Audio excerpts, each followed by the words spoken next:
We are in a fuel crisis, but it's not the ultimate disaster that could be coming in the near future. This is a wake-up call. It's an opportunity to prepare for that future ultimate disaster and prevent Australia from falling into a Mad Max-style dystopia. Once again, we send off my war rig to bring back gasoline from Gastown. Now, I actually made a video about a year ago about Australia's fuel storage and how it could be a problem if Iran ever shut down the Strait of Hormuz. And what do you know?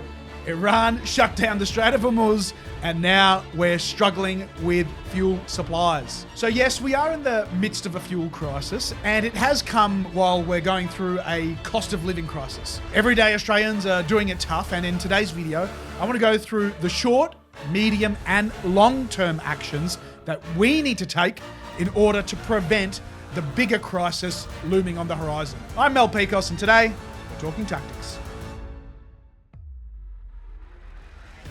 The global shock. For those viewers living under a rock, the United States and Israel launched strikes on Iran, and Iran responded in a number of ways, including shutting down the Strait of Hormuz. This is one of the most important choke points in the global economy. Around 20 to 25% of the world's oil supply passes through that narrow passage of water every single day. When that flow is disrupted, the effects are immediate. Shipping becomes riskier, insurance costs skyrocket, tankers either delay transit or avoid the area entirely, and as a result, less crude oil reaches refineries around the world. That means less petrol, less diesel, and higher prices for everyone. Recently, Donald Trump announced his own blockade of the strait, which will only make the flow of oil even slower. And for a country like Australia, that's a serious problem. Because despite being one of the world's largest energy exporters, Australia imports around 90% of our refined fuel. We don't control the supply. We buy it on the global market. So when the market tightens, we feel it the most, almost instantly. And it's not just the conflict in the Middle East that's contributing to our current situation. Countries like China, which have historically sourced oil from places like Iran, Russia, and Venezuela, are now being forced to adjust their supply chains. That means that they're competing more aggressively for alternative sources of energy. And that's putting more pressure on countries like us in Australia.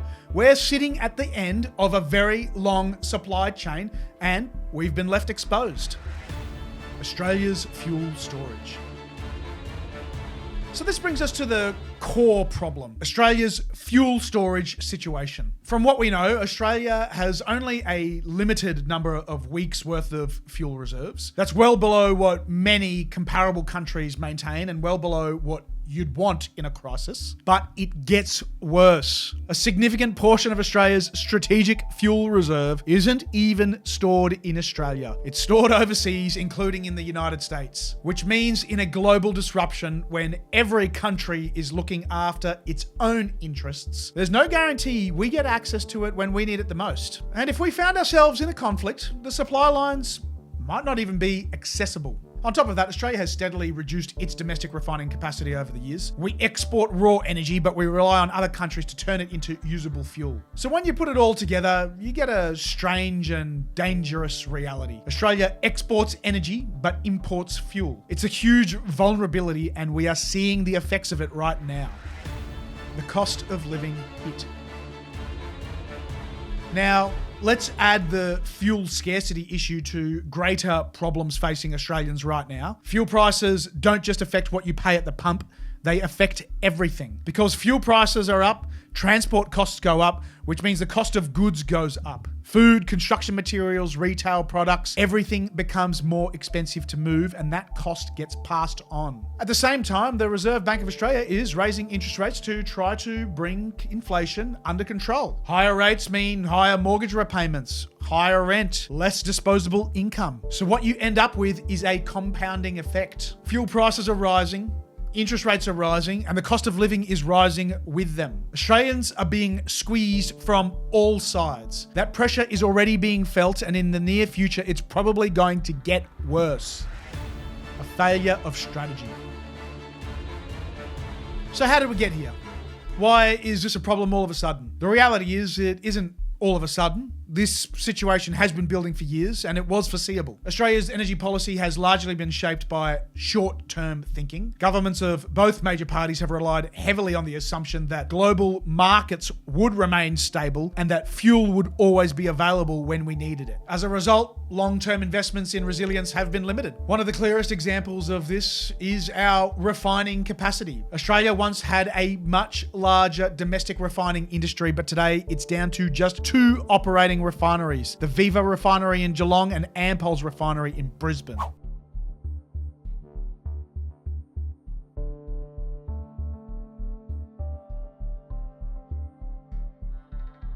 Then there's the issue of fuel storage. Building and maintaining large reserves is expensive, and unlike other projects, it doesn't deliver immediate visible results. It's the kind of investment that can sit quietly for years without obvious payoff, which makes it difficult to sell politically. Because of that, it's not something many politicians have been willing to champion. On paper, it looks like billions of dollars being spent on infrastructure that won't show returns within an election cycle. And so for decades, it's been pushed down the priority list. The result is what we're seeing now. Short-term decision-making has left Australia in a far more vulnerable position than it needs to be. Domestic production has also been constrained. While Australia is rich in natural resources, oil exploration and development have faced increasing regulatory hurdles and environmental restrictions and project delays over the years. Similar pressures exist across parts of the mining and gas sectors, limiting the country's ability to rapidly expand supply when global conditions tighten. The reasons for this appear to be ideological. These industries are dirty and we should be moving to clean energy. But we still import these dirty sources of energy. We still dig up and export dirty sources of energy. We're still contributing to it. So, in my opinion, the argument starts to fall apart. The result is a country that exports vast amounts of energy, yet remains heavily dependent on others for the fuel it relies on every day. What needs to happen? This is a fuel crisis, yes, but it's not the big one. If conflict breaks out in the Indo-Pacific, then we will probably be in some serious trouble. If the Malacca and the Sunda Straits are closed, a huge bulk of Australia's shipping and supply lines will be shut off. And then we will be in a major fuel crisis. But that's why this current crisis is an opportunity. It's the wake-up call that we needed to sit up, think critically, and act. I think there are short, medium, and long-term actions that we can do as a country that will help to prevent that future major crisis.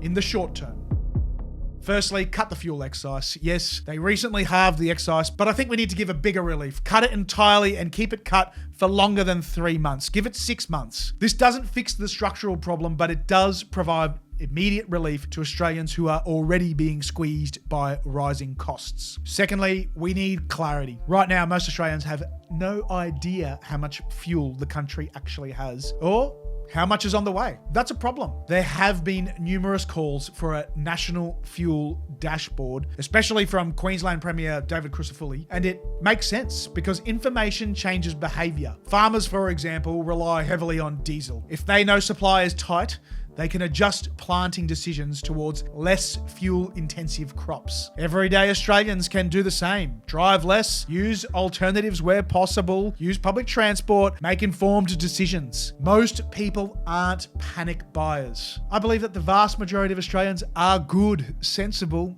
and community-minded. Yes, there will be those idiots who fill a shed with jerry cans of fuel, but most won't. They just need visibility in the medium term.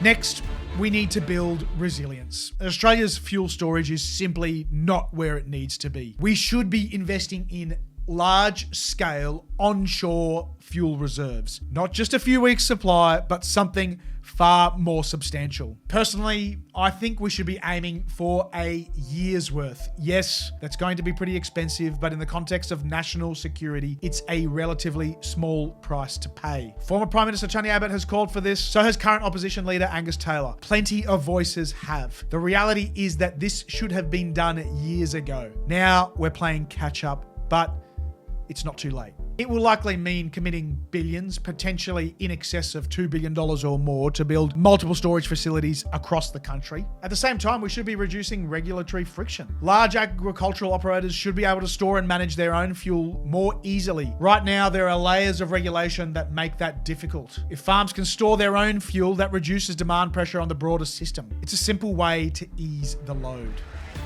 In the long term, we need to drill, baby, drill. Drill, baby, drill. Drill, baby, drill. Drill, baby, drill. That means allowing more exploration and development of oil and gas resources and rebuilding our refining capability. We can't let ourselves be entirely dependent on overseas supply chains. You might have seen recently in the news that the Taroom Trough in Queensland is potentially a sea of oil, liquid gold for us. This is the country's first opportunity to drill, refine and store our own fuel in this country and control our own sovereign capability again. We need to be able to explore these opportunities and develop them quickly. And that oil needs to be refined here. The oil that Australia produces is known as light and sweet, which means it's generally low density, low sulfur content, and easy to refine. So let's actually start doing it here again in Australia instead of exporting it to Singapore and then re-importing the refined fuel back. And this needs to be supported and subsidized by government. Energy production, fuel storage, refineries. These shouldn't be controlled 100% by private companies. It is a sovereign issue and needs to be managed by Australia, its government, and its people. What do you think? This isn't just about petrol prices, it's about national resilience, because fuel underpins everything. The economy, supply chains, and even national defense. If we found ourselves in a conflict, an adversary could effectively shut down our fuel supply. And once we run out, our jets, tanks, ships are sitting ducks, unable to do anything. Plus our food supplies will dwindle, vehicles will be stopped in the street, everything will come to a standstill. A country without fuel is an undefended country ripe for the taking. So should we invest billions into fuel security? Should we reopen oil refineries, drill new oil deposits, and expand coal and gas exploration and development in order to keep more for ourselves and become an energy export superpower to Asia? Or is this just a tough moment that's going to pass once things quieten down and things go back to normal? Let me know in the comments section down below. So that's it for today. I'm Mel Pikos, and we've been talking tactics.